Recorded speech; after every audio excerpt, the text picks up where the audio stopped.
happyhomemaker.com, and today I'm going to show you how to make Olive Garden chicken pasta in the Crockpot. So I'm going to start off with 1.5 pounds of chicken breast, boneless, skinless chicken breast, and I'm just going to put these into my Crockpot here.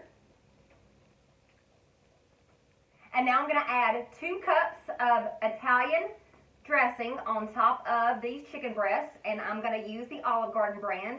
If you don't want to use the Olive Garden brand, you can use your own personal favorite Italian dressing.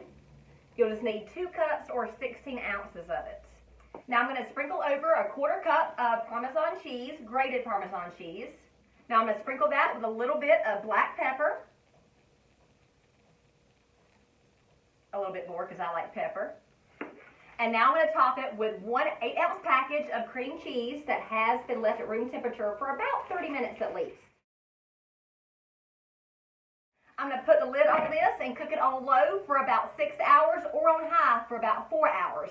Now once this is done, I'm going to take a 16-ounce box of penne pasta, cook it according to the box instructions, drain it, and mix that in once that is all done as magic. So I'll be back in 4 to 6 hours. So that's what it looks like after it has finished cooking, and I'm about to mix in the pasta to it. And there's the pasta. And there's the chicken.